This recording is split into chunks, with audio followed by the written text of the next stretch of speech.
আমরা লক্ষ্য করেছি জুলাই মাসের প্রথম সপ্তাহ থেকে আমাদের যুব ছাত্র সমাজ তাদের একটি সুনির্দিষ্ট অধিকারের দাবিতে কোটা ব্যবস্থার সংস্কারের জন্য তারা দাবি এবং আন্দোলন সামনে আসা এই বিষয়টাকে কেন্দ্র করে তাদের এই আন্দোলন গড়ে উঠেছিল। এই আন্দোলনে দাবি দেওয়া যেটা ছিল এখন সকলেই স্বীকার করছেন যে তাদের দাবি ছিল যৌক্তিক এবং মানুষ আহত করতে হবে। হারিয়ে যাওয়া মানুষগুলোকে তাদের আপনজন প্রিয়জনের কাছে ফিরিয়ে দেওয়ার শক্তি আমাদের কারণেই। এই আন্দোলন করতে গিয়ে যারা ত্যাগ স্বীকার করেছেন, যারা জীবন দিয়েছেন, আমরা আজকের এই প্রেস কনফারেন্স থেকে তাদের প্রতি গভীর কৃতজ্ঞতা জ্ঞাপন করছি।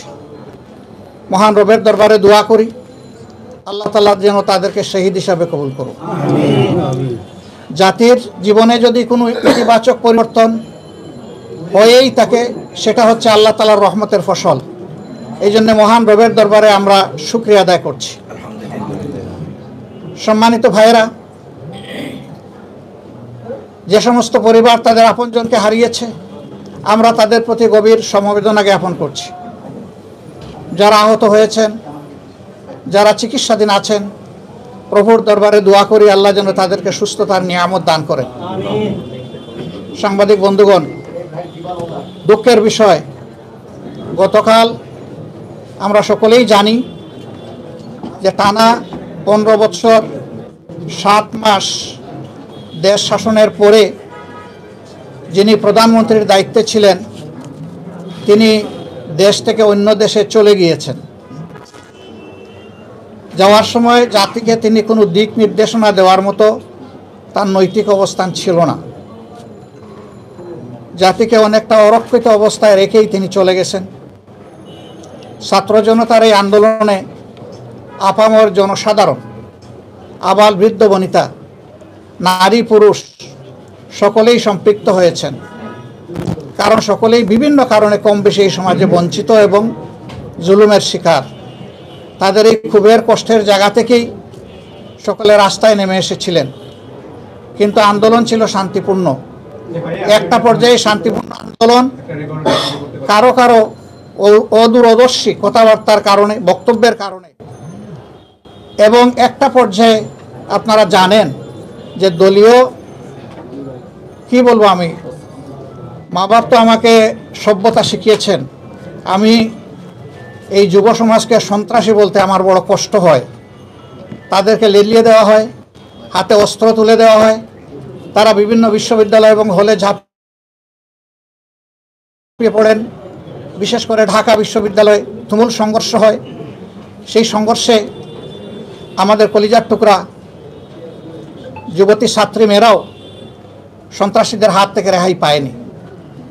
তখন থেকেই কিন্তু সংগঠন অন্য মোমেন্টামে চলে যায়। তারপরে আস্তে আস্তে শুরু হয় কিলিং মিশন। প্রথম দিন 6 জন, তারপরের দিন কয়জন আল্লাহই ভালো জানেন। এভাবে প্রতিদিন এটা বাড়তে থাকে এবং শেষ পর্যন্ত গত পরশুদিন সর্বোচ্চ সংখ্যক মানুষের জীবনহানির মধ্য দিয়ে গতকাল এই পরিবর্তন আসে। কিন্তু আমরা অতীব দুঃখের সাথে লক্ষ্য করছি যে এই ধরনের একটি পরিবর্তনের উষালগ্নে কিছু সুবিধাবাদী দুর্বৃত্ত বাংলাদেশের বিভিন্ন জায়গায়, শহরে এবং গ্রামাঞ্চলে বিভিন্ন সরকারি স্থাপনা, প্রতিপক্ষের বাড়িঘর এবং ক্ষেত্র বিশেষে কিছু কিছু জায়গায় বিভিন্ন ধর্মাবলম্বীদের তাদের ধর্মীয় প্রতিষ্ঠানে আঘাত হানা হয়েছে, কোথাও ভাঙচুর করা হয়েছে, লুটপাট করা হয়েছে, অগ্নিসংযোগ করা হয়েছে। এই কাজগুলা যাদের অন্তরে বিবেক আছে, মানবতা আছে, তারা এগুলা করতে পারে না।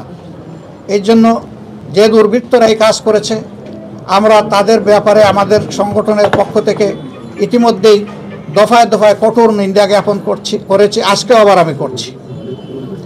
এবং ইতিমধ্যে আমরা সারা বাংলাদেশে জনগণকে যেমন আহ্বান জানিয়েছি, আমাদের প্রিয় সংগঠনকে আমরা আহ্বান জানিয়ে দায়িত্ব দিয়েছি যে এখন থেকে তারা যেখানেই মানুষ বিপন্ন হওয়ার আশঙ্কা আছে সেখানে তারা যেন পাহারাদারের ভূমিকা পালন করে। কারণ জাতি, ধর্ম নির্বিশেষে, বর্ণ নির্বিশেষে যেই বাংলাদেশে জন্মগ্রহণ করেছে সে বাংলাদেশের একজন গর্বিত নাগরিক।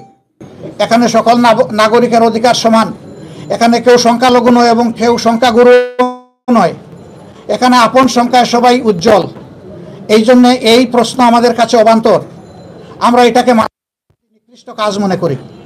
এই জন্য আমরা উদাত্ত আহ্বান জানিয়েছি এবং আজকে আপনার আমরা জাতিকে আহ্বান জানাবো, যেখানে এই দুর্বৃত্তপনা দেখবেন কঠোর হস্তে ওদেরকে প্রতিরোধ করতে হবে ইনশাআল্লাহ। আমরা কথা দিচ্ছি যে বিদ্যমান প্রশাসনকে আমরা এই বিষয়ে সর্বাত্মক সহযোগিতার জন্য প্রস্তুত। ইতিমধ্যেই আমরা আমাদের সারা দেশের দায়িত্বশীল নেতৃবৃন্দকে আমরা নির্দেশ দিয়েছি তারা যেন প্রশাসনের গুরুত্বপূর্ণ ব্যক্তিদের সাথে যোগাযোগ করে আমাদের এই সদিচ্ছা এবং অঙ্গীকারের কথা তাদের কাছে পৌঁছে দেন। আমি আল্লাহ তাআলার শুকরিয়া আদায় করি। আমাদের এই আহ্বান গত রাত্রে আমরা দিয়েছিলাম। গত রাত থেকেই বিভিন্ন জায়গায় আমাদের লোকেরা এই পাহারাদারের ভূমিকা পালন করছে, কিন্তু ৫৬,০০০ বর্গমাইলের এই দেশে কোথায় কোন ফাঁক ফুকরে কোন দুর্বৃত্ত কোন দুর্ঘটনা করিয়ে বসে, এই জন্য এই ক্ষেত্রে শুধু একটা সংগঠন বা দুটা সংগঠনের দ্বারা এই দুর্বৃত্তপনা প্রতিরোধ করা সম্ভব নয়। এখানে আপামর জনগণের স্বতঃস্ফূর্ত দায়িত্বশীল অংশগ্রহণ আমরা প্রত্যাশা করছি। যদি গোটা সমাজ এবং প্রশাসন আমরা একত্রে কাজ করতে পারি তাহলে অবশ্যই এই দুর্বৃত্তরা আর দুঃসাহস দেখাবে না এবং যারা ইতিমধ্যে এই কাজগুলো করেছে তাদেরকে অবশ্যই আইনের আওতায় আনতে হবে। দেশে যখন স্বাভাবিক আইন ফিরে আসবে তখন তাদেরকে ছাড় দেওয়া ঠিক হবে না। তারা যদি এখানে বিচারহীন তাদেরকে আইনের যথাযথ প্রয়োগের মাধ্যমে কঠোর শাস্তি বিধান করতে হবে। সম্মানিত ভাইরা, এই দেশটা আমাদের। এই কয়েকদিন যে কোনো কারণেই হোক, অস্থিরতার কারণে, মানুষের মনের কষ্টের কারণে প্রবাসে যে ভাইরা ছিলেন তারা অনেকেই রিমিটেন্স পাঠানো বন্ধ করে দিয়েছিলেন বা কেউ কেউ এর ক্যাম্পেইনও করেছেন। এই ব্যাপারে আমরা আমাদের সংগঠনের পক্ষ থেকে কোনো কথা বলিনি, কারণ দেশ আমাদের সবার। দেশ বেঁচে থাকলে আমরাও বেঁচে থাকব। দেশের অস্তিত্বই যদি না থাকে আমরা বাঁচব কী করে? এই জন্য আমরা প্রবাসী ভাইদেরকে এবং দেশে যারা আছেন ব্যবসায়ী ভাইদেরকে আমরা বলব যে আসুন এই দেশকে একটা বিধ্বস্ত অবস্থা থেকে তুলে উঠানোর জন্যে আমরা সবাই সহযোগিতার হাত আমরা বাড়িয়ে দেই এবং আমরা সচেতন নাগরিক হিসাবে আমরা আমাদের দায়িত্ব পালন করি। আমার প্রিয় বন্ধুগণ, আজকের মতো আমরা কথাগুলোকে এখানেই শেষ করতে চাচ্ছি। আমি আবারও আপনাদেরকে কষ্ট করে আসার জন্যে বাংলাদেশ জামাতে ইসলামীর পক্ষ থেকে আন্তরিক ধন্যবাদ এবং কৃতজ্ঞতা জ্ঞাপন করছি। আমি আশা করছি যে আগামী দিনগুলোতে সাংবাদিক বন্ধুদের সাথে মিলেমিশে আমরা এই জাতি গঠনে ইনশাআল্লাহ আমরা ঐক্যবদ্ধ প্রয়াস চালাতে পারবো। আল্লাহ আমরা গতকাল আপনারা দেখেছেন যে রাষ্ট্রপতি ভবনে রাজনৈতিক দলগুলোর সাথে মহামান্য রাষ্ট্রপতি বসেছিলেন। সেখানে আমরা কিছু দাবি পেশ করেছিলাম। অনেকগুলো দাবি তিনি যুক্তিসঙ্গত হিসাবে তখনই মেনে নিয়েছেন এবং ইতিমধ্যে অনেকটা বাস্তবায়নও করেছেন। কিন্তু আমাদের একটা বড় দাবি ছিল যে দেশের এই সংকট উত্তরণে অতি দ্রুত একটা ইন্টারিম গভর্নমেন্ট আমাদেরকে করতে হবে এবং সেই গভর্নমেন্ট করার আগে অবশ্যই বিদ্যমান সংসদ ভেঙে দিতে হবে। তিনি আমাদেরকে কথা দিয়েছেন যে তিনি অতি সত্বর এটা ভেঙে দিবেন এবং ইন্টারিম গভর্নমেন্ট ফরমেশনের জন্য তিনি যথাযথ উদ্যোগ গ্রহণ করবেন। সম্মানিত ভাইয়েরা, আমরা মহামান্য রাষ্ট্রপতি বরাবরে জনগণের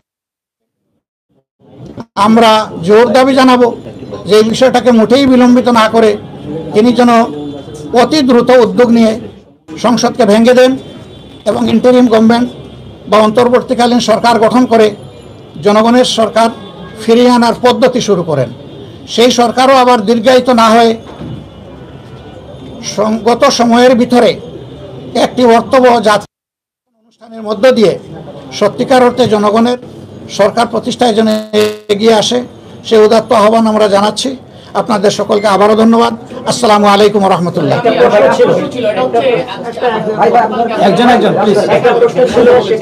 আমরা জানি এর মধ্যে আপনাদের নিবন্ধন প্রক্রিয়াটা এখন কি হবে, যেহেতু নিবন্ধন নেই সাম্প্রতিক সময়ে আপনাদের রাজনীতি নিষিদ্ধ করা হয়েছিল। এই দুটো বিষয়ে আপনাদের চুপ করেন না, দুটো বিষয়ে বর্তমানে আপনাদের অবস্থানটা কি? দেখেন, নিবন্ধনের ব্যাপারটা আদালতের বিষয়। আদালতে অ্যাপিলিয়েট ডিভিশনে যখন দেশে একটা ডেডলক চলছিল, সেই সময় একটা হেয়ারিং হওয়ার কথা ছিল। আমাদের যিনি বিজ্ঞ আইনজীবী, সিনিয়র আইনজীবী যে মোহাম্মদ আলী সাহেব, ইনি দুনিয়া থেকে চলে গেছেন, আল্লাহ তাকে জান্নাত নসিব করুন। তিনি সময় চেয়েছিলেন, কিন্তু আদালত তাকে সময় দেয়নি, যার কারণে আদালত এটাকে ডিসমিস করে দিয়েছিল। তো এখানে আইনের সুযোগ আছে, এটা এখন আমাদের প্রসঙ্গ নয়। এখন জাতিকে আগে কিভাবে আমরা পিস এবং ট্রাঙ্কুইলিটির দিকে আনবো, সেটা হচ্ছে আমাদের মূল প্রসঙ্গ এখন। আর যেটা বলেছেন যে আমাদেরকে বেআইনি ঘোষণা করেছে, আসলে সরকারই তো ইতিমধ্যে, আমি আর বললাম না। ছাত্ররা হচ্ছে আমি এই ভাইকে একটু দিয়েছিলাম, যদি আপনি একটু ধৈর্য ধরেন। আপনারা রাষ্ট্রপতির সঙ্গে দেখা করেছেন, আপনারা অন্তর্বর্তীকালীন সরকার বিষয় এখন মূল প্রায়োরিটি হচ্ছে এটা। এখানে আপনারা কোনো রূপরেখা দিয়েছেন কিনা, এবং ছাত্ররা আজকে একটা রূপরেখার মতো দিয়েছে, তারা বলেছে প্রফেসর ইউনূসকে তারা চাচ্ছে এটাতে, আপনি এটা এগ্রি করেন কিনা, এবং আপনারা দীর্ঘদিন ধরে বিএনপির সঙ্গে আন্দোলনে আছেন, এখন খালেদা জিয়ার সঙ্গে আপনারা শিগগিরই দেখা করবেন কিনা? আপনি একসাথে প্রশ্ন করে ফেলেছেন। আপনি অত্যন্ত জিনিয়াস মানুষ, আর আমার বয়স হয়ে গেছে, দেখি কতটুকু পারি ইনশাল্লাহ। আপনি প্রথমে প্রশ্ন করেছেন যে গতকালকে আমরা রাষ্ট্রপতির সাথে দেখা করেছি, তো সেখানে কি বলেছেন জানি, হ্যাঁ, অন্তর্বর্তীকালীন আমরা কোনো রূপরেখা তৈরি করেছি কিনা। আসলে দেখেন, এটা নতুন না, এরকম আরও দুইটা অন্তর্বর্তীকালীন সরকার, আপনি অন্তর্বর্তী বলেন, কেয়ারটেকার বলেন, যাই, এর আগেও জনগণের আইনের সংশোধন হয়েছে, এখনো প্রয়োজন হবে, কোনো অসুবিধা নেই। আর সেটা নিয়ে আমরা কাজ করছি, 2-1 দিন সময় লাগবে ইনশাল্লাহ। ডক্টর ইউনূসের ব্যাপারে ছাত্ররা ওনাকে প্রধান উপদেষ্টা হিসেবে ঘোষণা করেছে, ছাত্ররা করতেই পারে, কারণ এই আন্দোলনটা তাদের চেষ্টার ফসল। তাদেরকে আমরা সম্মান করি, তাদের এই অধিকার আছে এই ধরনের কিছু বলা, কিন্তু আমাদের সাথে এই ধরনের কোনো কনসেনসাস নিয়ে বলতে হবে, এটা তাদের দায়িত্ব নয়। আমরা শুধু রাষ্ট্রপতিকে অনুরোধ করেছি তিনি যেন তাদেরকেও শুনেন, তিনি কথা দিয়েছেন তাদের শুনবেন। এখন তারা কি শোনাবেন এবং রাষ্ট্রপতি কি শুনবেন, এটা একটা বিষয়। আর স্টেক হোল্ডারে অনেকগুলা দল আছে, সিভিল সোসাইটি আছে, রাষ্ট্রপতি তাদেরও কথা শুনবেন বলে আমাদেরকে বলেছেন। সুতরাং এটাতে একটু সময় লাগবে। আমরা এখন এই বিষয়ে কোনো মন্তব্য করছি না, তবে আমরা তাদের সমস্ত প্রক্রিয়াকে শ্রদ্ধার সাথে দেখি। ওটা খুব বেশি লাগবে বলে মনে হয় না, হয়তো 2 বা 3 দিন ইনশাআল্লাহ। দেখেন, উনি তো অসুস্থ, মানবিক কারণে আমার গত রাত্রেই ওনার সাথে দেখা হয়েছে, এবং উনি বলেছেন যে আমি যেখানে যাই সেখানে যেন সালাম পৌঁছাই, আমি সালাম পৌঁছাই দিলাম। আমি দেখে আসি।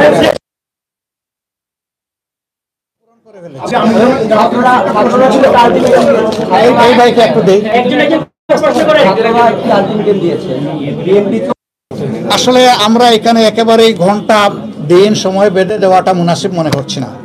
এটার জন্য মিনিমাম হোমওয়ার্ক করার জন্য যা সময় দরকার এটা দিতে হবে তাদের, এবং আমরা এটাও চাইবো না যে ওনারা এই হোমওয়ার্কের নামে একেবারেই দীর্ঘায়িত করুন, দিনের পর দিনকে আমরা চাইব।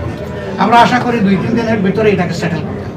2-3 দিন কি একটু ঝুঁকি বাড়ায়, ঝুঁকি সে সংকট তৈরি করে কিনা সেটা 24 ঘন্টা সময় দিয়েছে। 2-3 দিন হবে কেন, 24 ঘন্টায় যদি তারা পারেন 24 ঘন্টায় করবেন ইনশাআল্লাহ। বিএনপির পক্ষ থেকে দাবি জানাইছে আজকের মধ্যেই যাতে অন্তর্বর্তীকালীন সরকারের রূপরেখা ঘোষণা করা হয়। তাদের এই দাবিও সঙ্গত। আমার একটু প্রশ্ন ছিল যে হেফাজতের নেতৃবৃন্দ আপনাদের সঙ্গে বৈঠক করেছেন আজকে, বোধহয় কি নিয়ে তাদের সঙ্গে আলোচনা হয়েছে? প্রথম একটা মামুনুল হক এখানে এসেছিলেন আমাদের বিধ্বস্ত অফিস দেখতে। আচ্ছা, আমরা 2011 সালে 19 সেপ্টেম্বর এখান থেকে বের হয়েছিলাম, এখন আমরা ঢুকলাম, এটার হালত কি তারা একটু ভাঙাচোরা দেখে গেছেন, আমাদের দোয়া করে গেছেন। দ্বিতীয়ত হচ্ছে এই বিষয়ে যে আপনারা এতদিন ধরে কোণঠাসা ছিলেন, আপনারা দাবি করছেন কার্যালয়ে অনেকদিন একযুগ পরে আসলেন, মানে এখন থেকে কি আপনারা স্বাভাবিক রাজনৈতিক কর্মসূচি আজকে থেকে শুরু করে দিলেন? আমরা কোণঠাসা দাবি করিনি, আমরা বলেছি যে আমাদের অধিকার কেড়ে নেওয়া হচ্ছে, অধিকার দেওয়া হচ্ছে না, কিন্তু আমরা কোণঠাসা ছিলাম না, আপনাদের পাশে ছিলাম, আপনাদের সাথে ছিলাম।